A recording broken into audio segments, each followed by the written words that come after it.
Halo cuy, Assalamualaikum warahmatullahi wabarakatuh.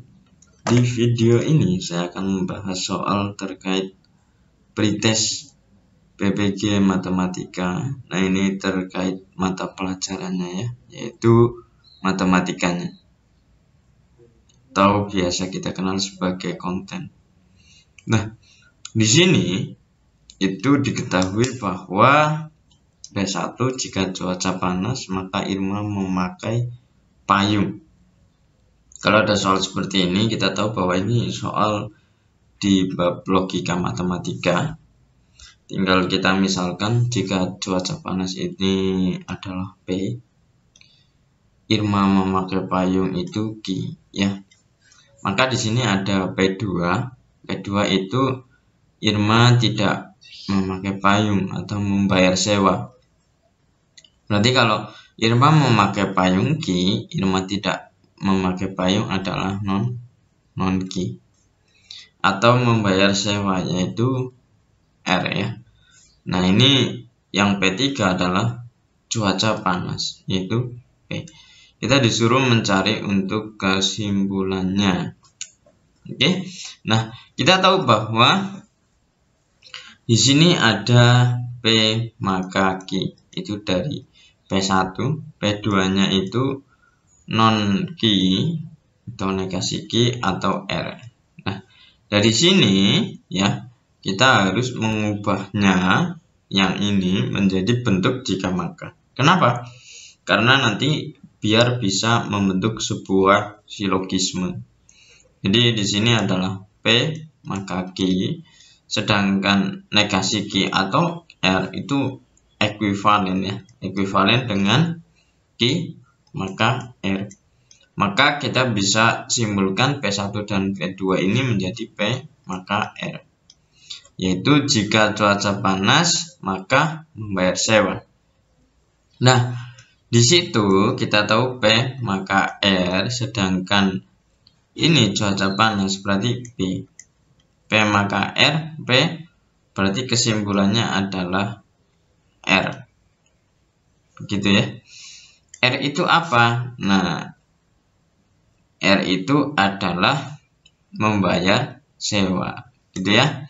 Nah, ini yang namakan modus ponen, gitu. Ini silo, yang ini adalah modus ponen. Berarti sudah jelas bahwa jawabannya itu adalah membayar sewa. Berarti yang B gitu.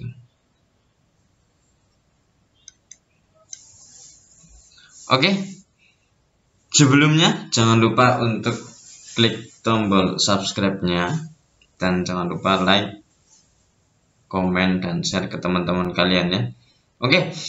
Dan jangan lupa teman-teman kalau menghendaki bimbel terkait pretest PPG, teman-teman bisa DM lewat IG ini ya.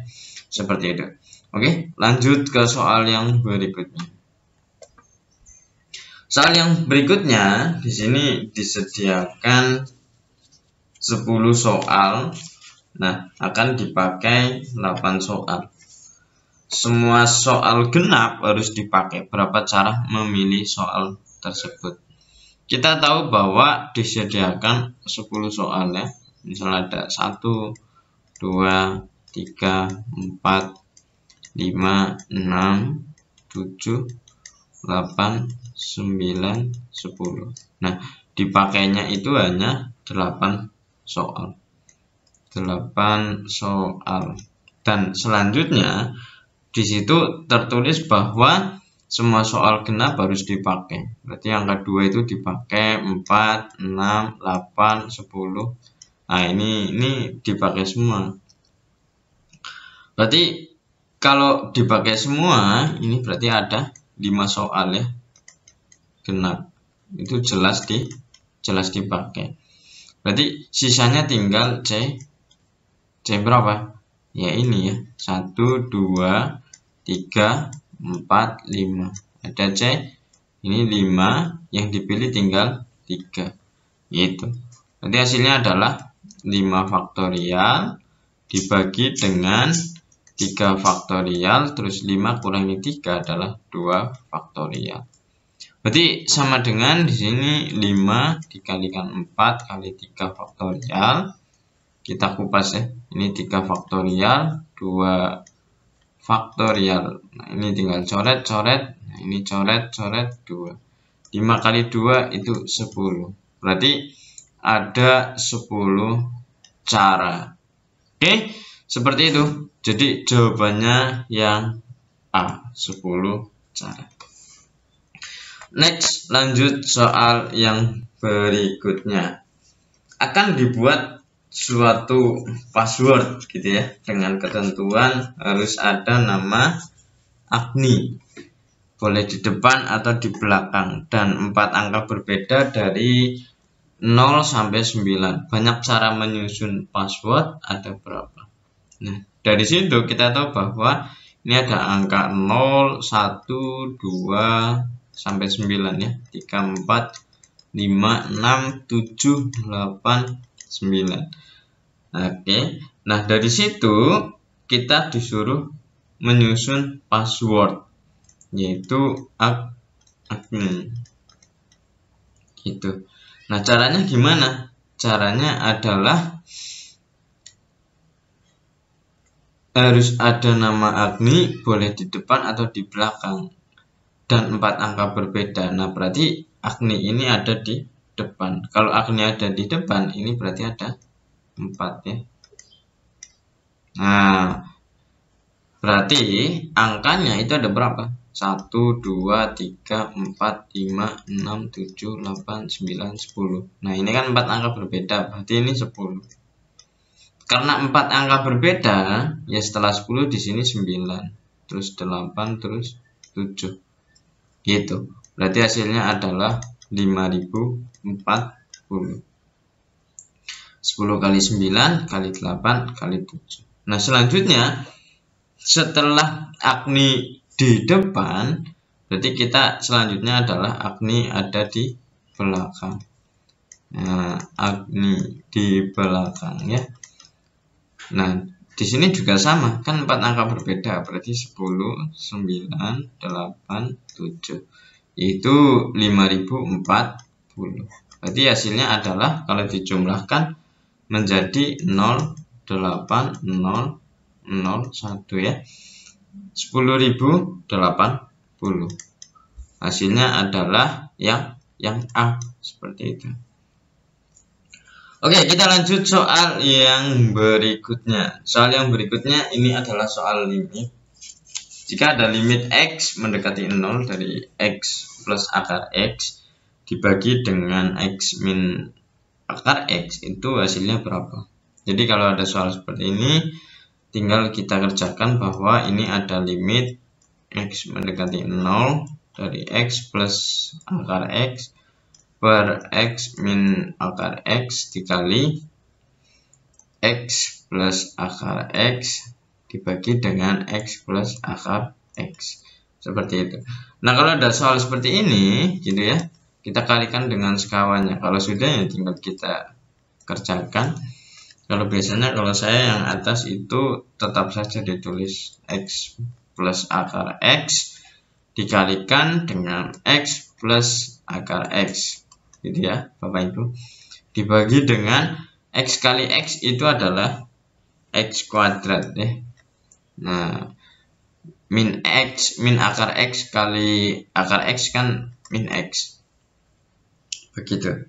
Nah, dari sini ya kita dapatkan bahwa yang atas itu kalau kita kupas akan menjadi X kuadrat plus X kali akar X gitu ya, ditambah X kali akar X ditambah akar X itu X dibagi X dikali X min 1 ya. Ini dikupas. Nah, setelah itu kita dapatkan ini yang atas itu membentuk X kuadrat plus 2X akar X ya. Karena ini sama kan, 1 tambah 1 2 ya, ditambah X per X min 1. Nah, menariknya di sini adalah di yang atas itu setiap ini punya X, berarti X-nya bisa kita keluarkan menjadi X plus 2 akar X plus 1 gitu. Oke. Nah, kalau sudah gitu ya. Nah, ini tinggal kita bagikan dengan X min 1. Nah, ini kita bisa coret sehingga menjadi ini nolnya tinggal masukin sini ya, 0 plus 2 akar 0 plus 1 gitu ya. Ini dibagi berapa? 0 kurangi 1. Berarti hasilnya adalah 1 dibagi min 1. Ya, hasilnya adalah min 1. Min 1 berarti yang D jawabannya. Oke, jawabannya yang D seperti itu. Soal berikutnya. Diketahui segitiga ABC dengan AB 8. Terus di situ tertulis juga BC 5, terus AC sama dengan 7. Yang ditanya adalah tentukan nilai sin A, gitu ya. Kita tahu bahwa kalau ada itu kita bisa gambarkan segitiga. Kita misalkan segitiga ABC. Nah, AB misalkan di sini 8, BC-nya 5, AC-nya 7. Nah, kalau udah seperti ini yang dicari sin A, kita bisa gunakan aturan cos dulu. Kenapa aturan cos? Karena aturan cos itu bisa dipakai kalau sisinya itu semua diketahui atau ada satu sudut yang diketahui, gitu ya. Sedangkan aturan sin bisa dipakai kalau ada sudutnya. Ini sudutnya plus tidak ada. Makanya kita pakai aturan cos. Aturan cos yaitu BC kuadrat. Gini ya. BC kuadrat ya karena saya mau mencari sudut yang A. Kalau sudut yang A berarti BC kuadrat sama dengan AB kuadrat plus AC kuadrat dikurangi 2 kali AB dikali AC cos A, gitu ya.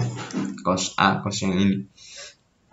Oke, jadi di sini BC-nya adalah 5 kuadrat sama dengan AB itu 8 kuadrat ditambah AC 7 kuadrat dikurangi 2 kali 8 kali 7 kali cos A.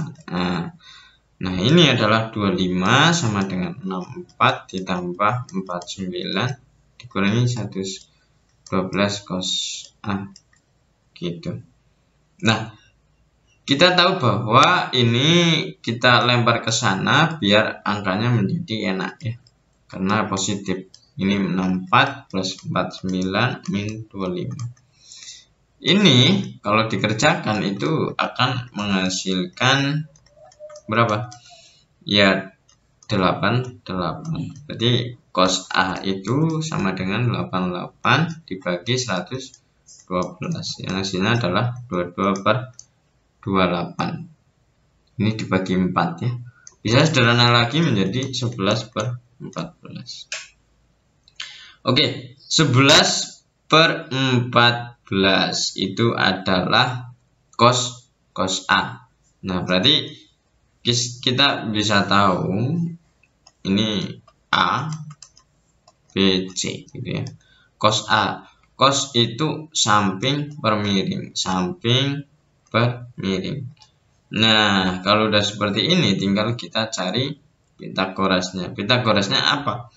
Ya adalah BC sama dengan akar dari 14 kuadrat dikurangi 11 kuadrat, itu sama dengan 14 kuadrat itu adalah 196 ya, dikurangi 121, hasilnya adalah sama dengan akar 75. Akar 75 berapa? 5 akar 3 itu 75. Oke, berarti kita tahu bahwa BC itu 5 akar 3. Yang dicari sekarang apa? Ya adalah sin A. Berarti sin A, sin demi depan per miring. Berarti 5 akar 3/14. Jadi jawabannya ini, berarti jawabannya adalah yang B. Oke? Ya, sampai segitu dulu. Jangan lupa untuk klik tombol subscribe-nya.